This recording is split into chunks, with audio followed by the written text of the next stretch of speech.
Rabbi Green,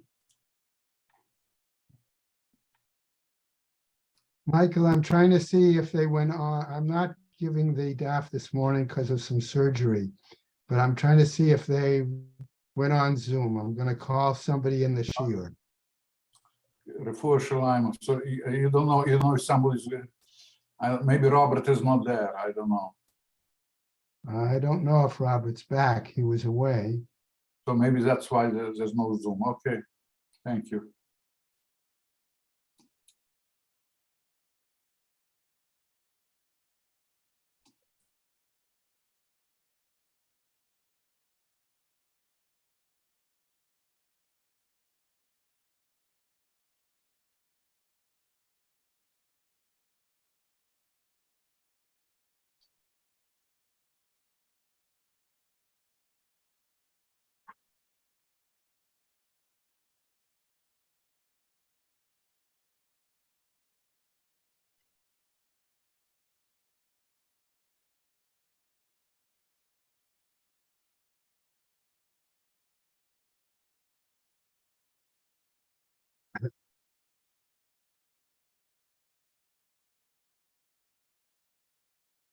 Ruvain, did Michael go on Zoom this morning for the shiur? I'm trying to connect.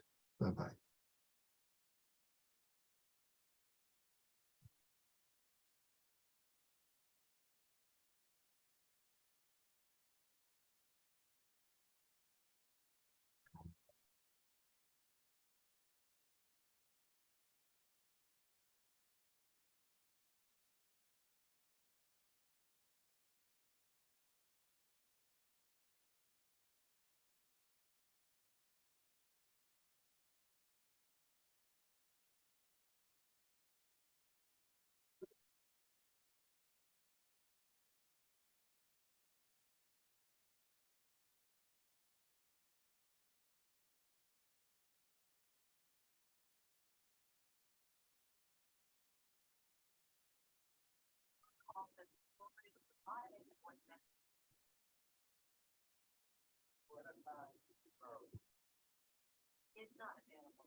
Well,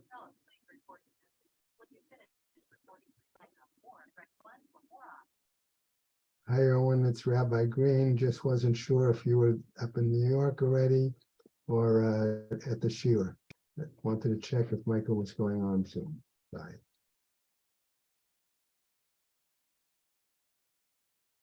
Andrea is usually in by now. She could help him get on. Can you hold the book? Yeah, I suppose that's a good idea. I don't know if she'll pick up, but you can try. How do y'all do it? I want a place to put your breakfast. Yes, okay, so The stuff's on the bed behind you. choose how to call Torah over. why do we have a picture now?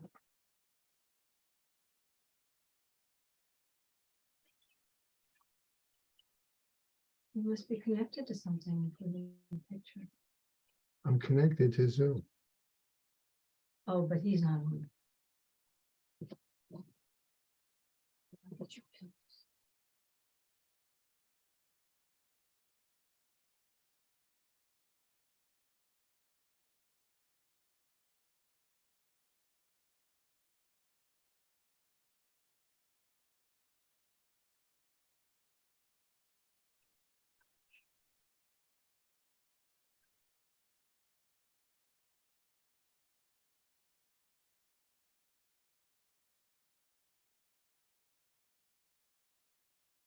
Hi, Andrea. It's Ken Green calling. Can you check in some way if Michael Burr, Mordecai Burr in the library, new library has gotten on Zoom for the DAF? I'd appreciate it. Thank you. Bye-bye.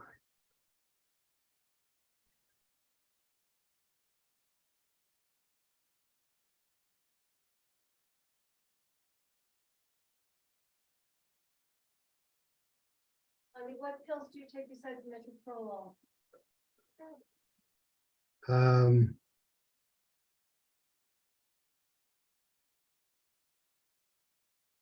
Oh, in the mornings, Yeah, I got to go back to taking everything, and I didn't set it up yet. I know. That's why I'm trying to get you your pills. I have metoprolol. Do you take aspirin? I take aspirin. I take a vitamin. I take a number of supplements.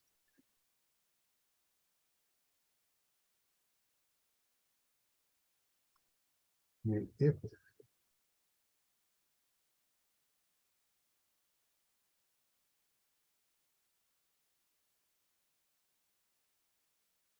he's not doing the DAF online, Then you might as well, you want to eat in the other room or,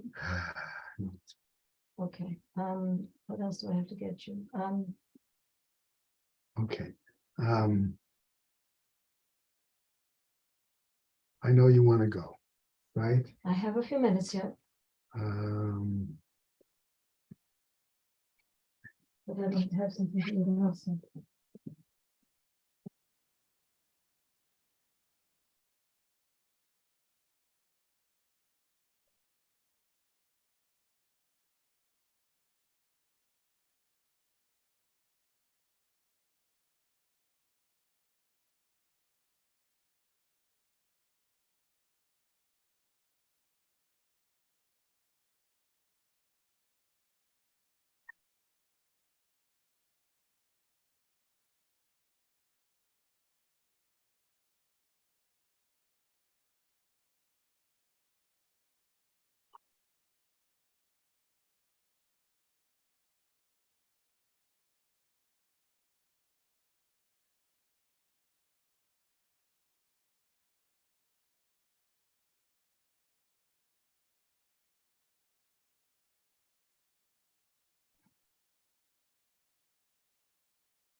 Green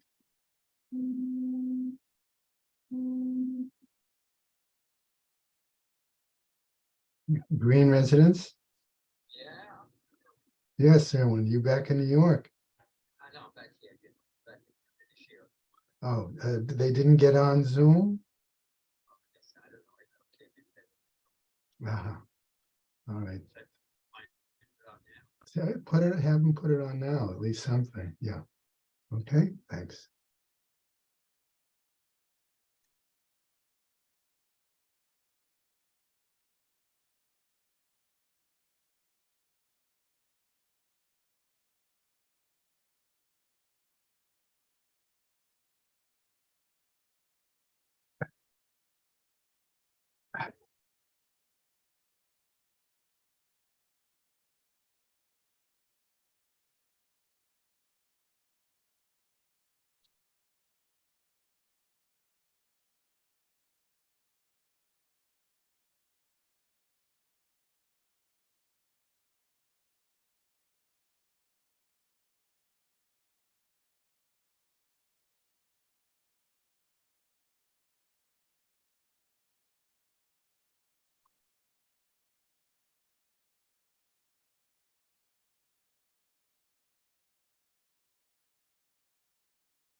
Honey, you gonna be okay?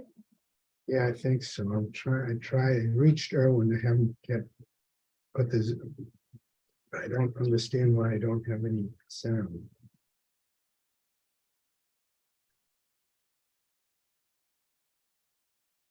I'm gonna get going. I should be back in about 25 minutes.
Can somebody put the sound on Erwin's phone?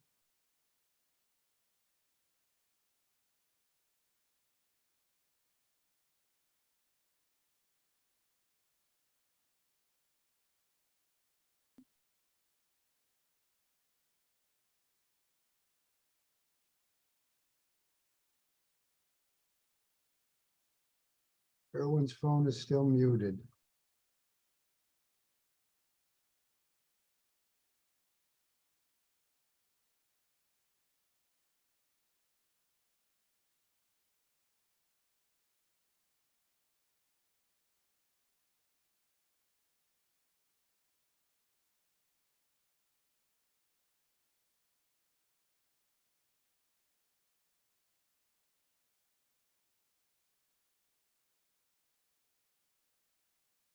Okay, Ruben is getting on.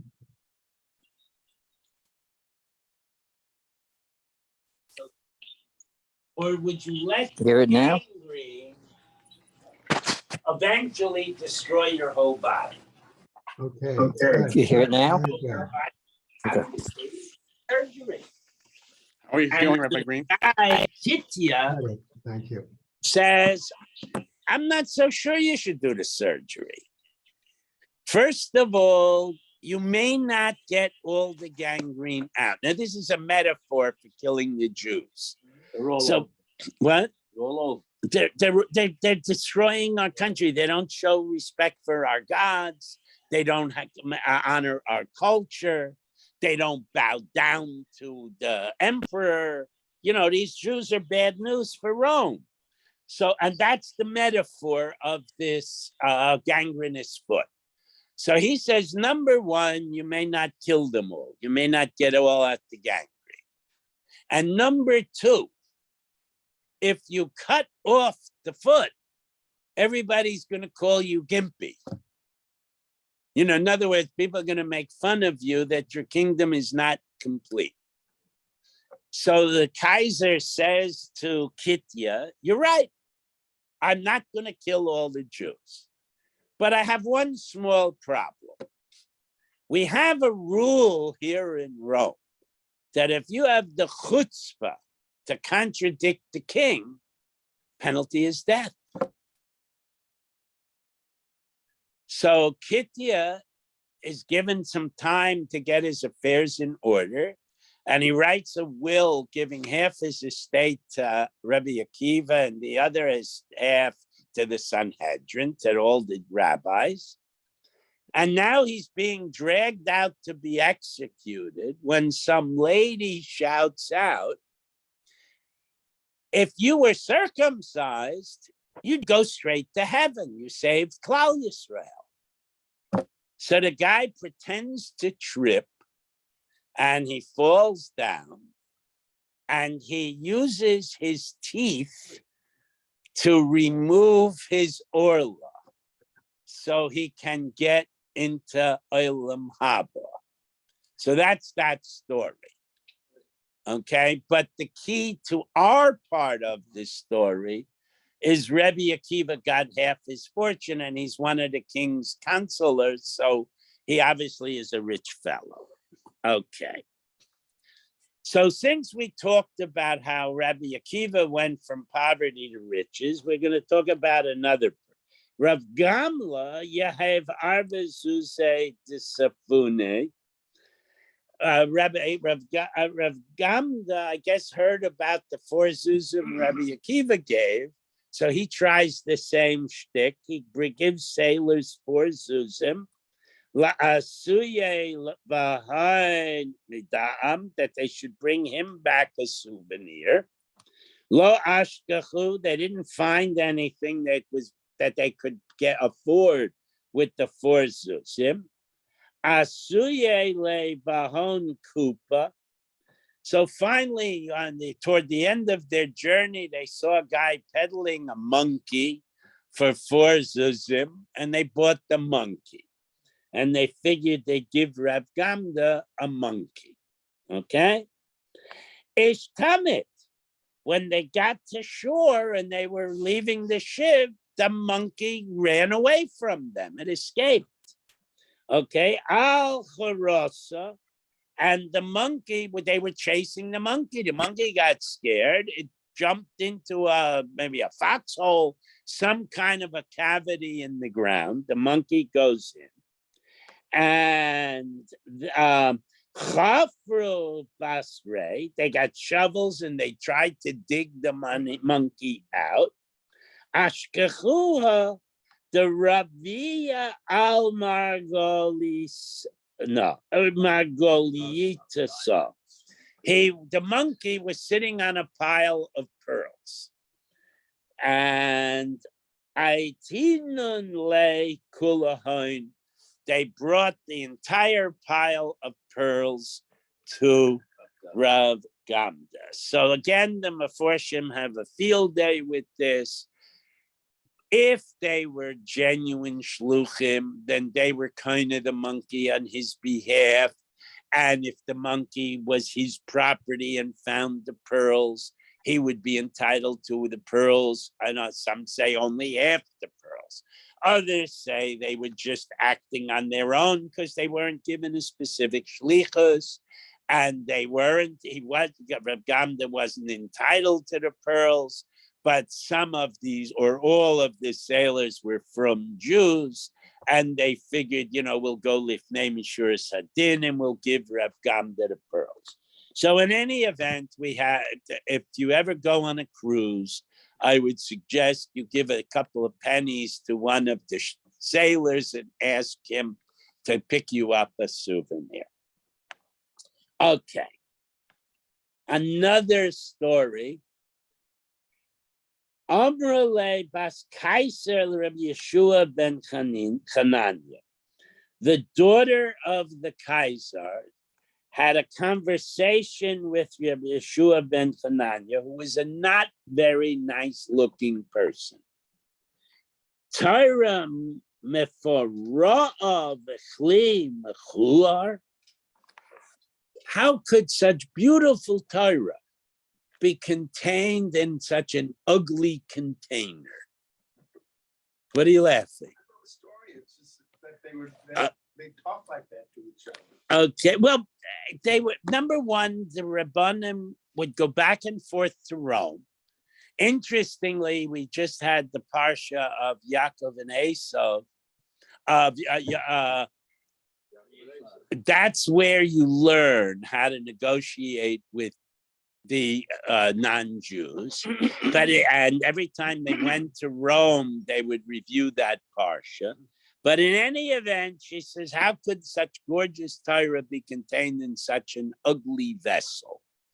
Amala, he replies to her, Lemide mebayis avicha. You can answer yourself by looking in your father's wine cellar, actually by checking out what they do in your father's house. Okay? B'meh menichin yayin. What do they put wine in? He says. And another, he obviously, the Kaiser is going to have really good, fancy wine.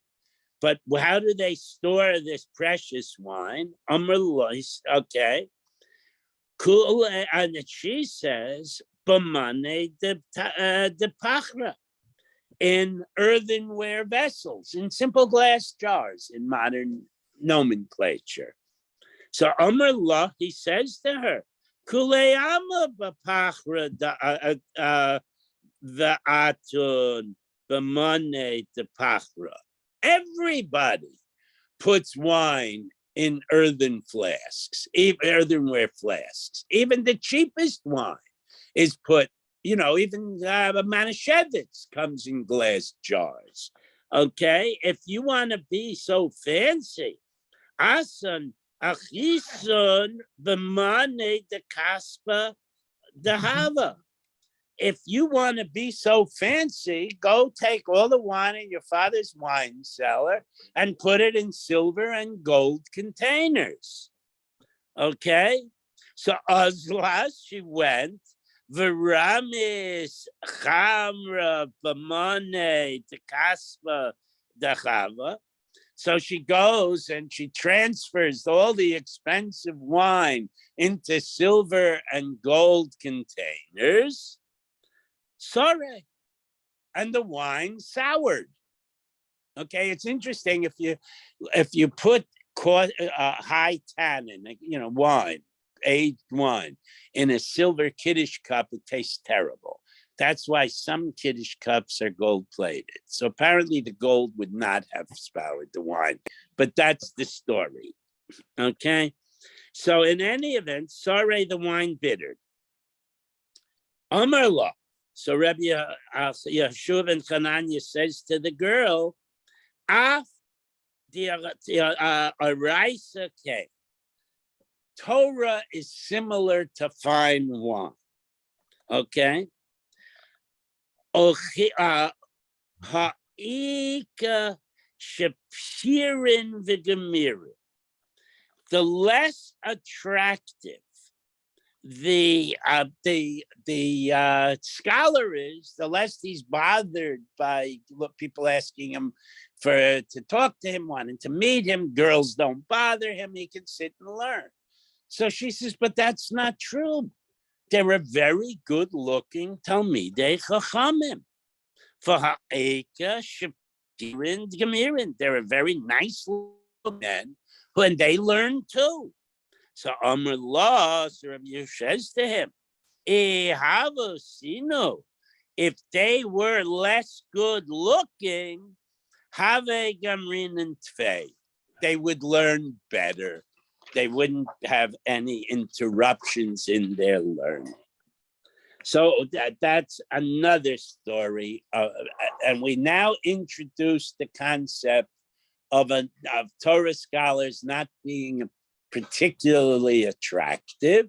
So we're going to pick up on that with another story. Wasn't Rabbi Kiva very good looking? Yeah, not everybody. And one of them, I think one of the 10 was so beautiful that the daughter of the executioner wanted him to cut off his face and make a thing for her, whatever, I don't know. But this is the story as it's told. Haho, it's ya Kame de Rev Yehuda me Nahardoi Ladina. A lady from Nahardoi was involved in a court case by Rev Yehuda's Bezdin. Okay? Is Chayavas min Dina.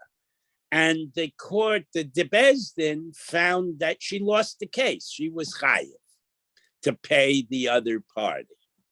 So she got very upset.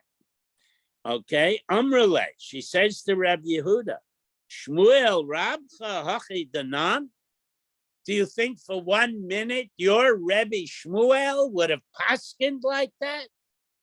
So Amrele, Rabbi Yehuda says to her, Yadatle, you knew Reb Shmuel, you knew Shmuel personally? And she says, Amrele, yes, I did know him.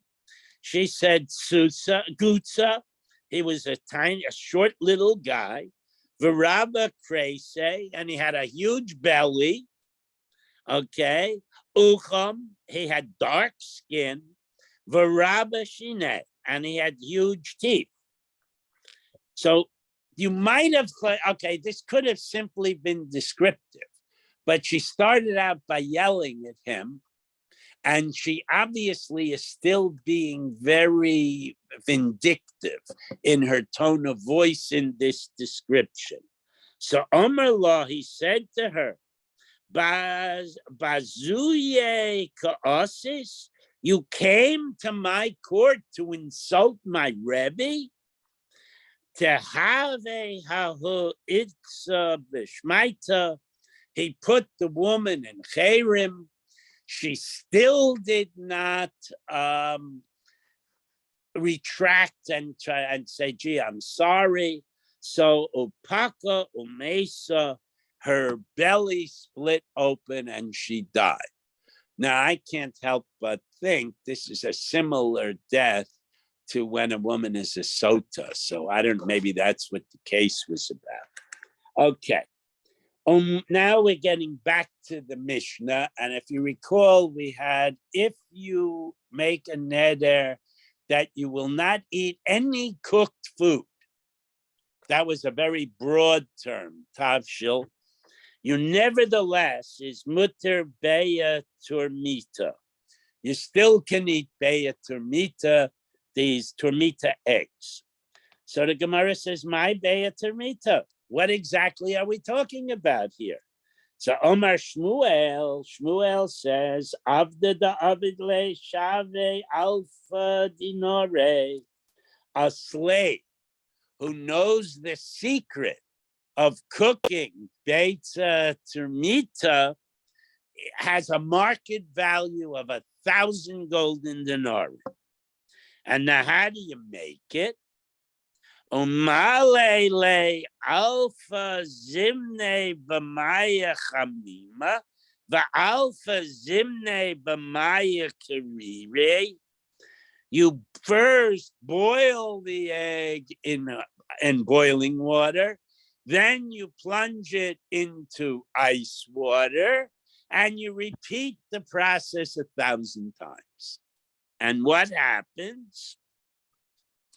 Ad demis zutra behechi de bale yasa, until the egg shrivels and shrinks to be a very small size where you can put it in your mouth and swallow it in one gulp without breaking the integrity of the egg. So the Talmudology talks about there is now a pill. It's about 3/4 of an inch long that you swallow with a camera in it. And as it passes through your digestive system, it takes pictures. But it starts in the stomach and in the small intestine. So it's a more comprehensive and it's less invasive. Okay. Okay. So in any event, the Talmud came up with it first. Okay. So what happens? So the guy takes it. The im is keva sarikala. If there is something wrong in the man's digestive system, it will, that whatever is wrong will be, the image will appear on the surface of this egg. Okay. The kad nafka asya, and when the man passes the egg, the doctor will examine the egg, and yada isya mahai sama mis ba'ela over my matse. The doctor will examine the egg, know what medications to give the patient, and know how to treat him. Okay. So Shmuel Chaze Badik Nafshe Bekulcha. So Shmuel used to use kulcha to do check his kishkas. So some of the Meforshim say kulcha is the trumata. Some say it's not. The Ran says he doesn't know what it is. One of the Meforshim says it's a chunk of the core of a cabbage that will have similar diagnostic properties. Okay, but if you swallow the core of a cabbage, you're not going to it's not going to pass through very comfortably. Okay. The misatrin anshe beise ale sa'ariha. So, and he's obviously yelling and screaming and very uncomfortable, and the women in the family would loosen their braided hair in sympathy or in frustration at his discomfort. Okay, so Tanan Hassam. Now we're still in the Mishnah.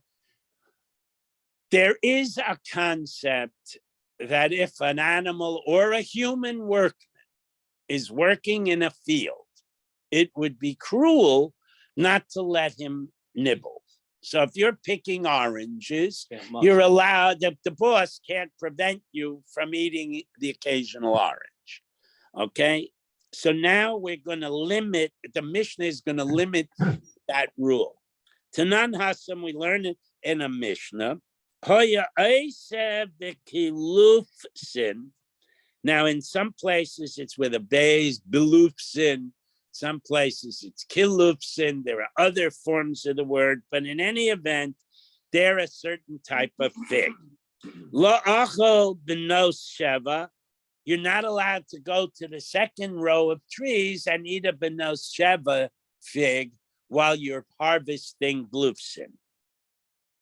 Okay, and if benos sheva, if you're busy picking benos sheva figs, lo achlel bechlupsin, you're not allowed to walk over to the other tree and take the other kind of fig. So my kilufsin, what kind of figs are they? Mana detaene, it's a type of fig. the Avdin and Mahon Lafte. This kind of fig it's a firmer fig, so you can cook with it and it maintains some integrity. So stewed figs, you'd want to use these kind of figs. Hahu Gavra, the Yehev Avdil Chavere. There was a fellow who wanted his servant, his slave, to learn how to cook figs. So he sent him to a guy that ran a cooking school. La Agmure Alpha Mine de Lafti.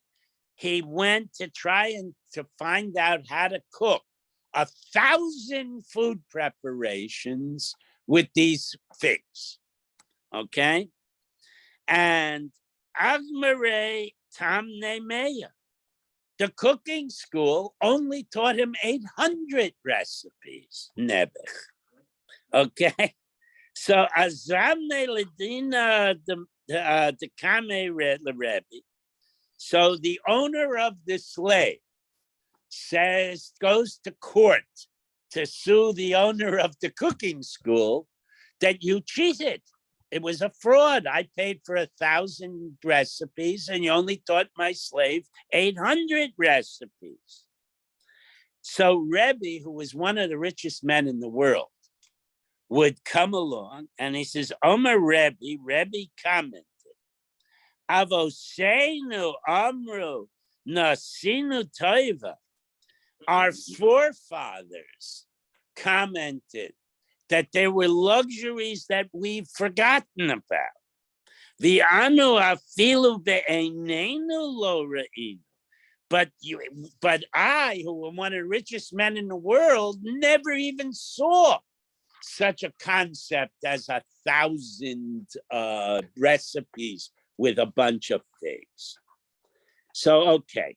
So we'll just do one more story. We'll go to the 2 dots. Rebbe Oved le Chalula Rebbe Shimon Beret. Rebbe's son Shimon was getting married. And he made an extremely elaborate wedding, as we'll see. Kosav al Beis Genana, a fellow named Bar Kapara, who was left off the wedding list, snuck into the wedding hall and wrote a message to Rebbe on the wall. He wrote, Esrin v'arba alfen revuyin dinorin nafku al beis gananaden. You spent 240 million golden dinarim on this wedding. So some of them say that was what he spent on the palace he used to entertain foreign dignitaries, and he just made the wedding there. Others say he was really impressed with his son getting married and made the most elaborate wedding ever. 23 to 28 million. Yes, Wow. 25 million bucks. I only spent 25 grand on my kid's wedding. The lo zimna lebar kapara. And you don't have room to invite Bar Kapara? He writes this on the wall of the wedding hall. So Bar Kapara says to Rebbe, Im la'uvre t'naino kach. If a person who doesn't listen to the Rabbeinu Shalom is as wealthy as you, because in other words, you should have invited me, I'm a colleague. So if you don't pay attention to what God wants, and you're so extraordinarily affluent, what if somebody actually listened to the Rabbeinu Shalom? He would be far more wealthy even than you. Azmine. So Rebbe invited him. Okay. Amar. So Bar Kapara then said, I say Ritzaino b'elam hazeh, kach li'elam haba, lachas kama v'kama. Now that you're listening to the Rabbeinu Shalom in this world, so we should be rewarded in the world to come with even greater affluence. And we'll stop there because the next story goes far into the next stop. Everybody have a good Hanukkah. You're out of here? Okay, sorry about the, oh, it turned itself off. Okay, very good. Thank you. Okay, how you feel? I hope you're feeling better. You coming tomorrow or am I doing? I think you better plan on doing it tomorrow. Okay, Okay, I'm improving, lot. but not as fast as I would like. thanks a lot. And they say thanks a lot Thanks a too. lot. How you feeling? I'm feeling better, and I had the physical therapist Already, check yeah. on me this morning. Yeah, So I'll need some physical therapy, and I'm having the nurse come this afternoon to change the bandage, bandage and things like Yeah. that. yeah. So according to the physical therapist, I'm progressing well. We'll see what that means. Yeah. All right. Okay, good luck.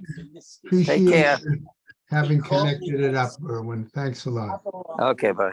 Bye-bye.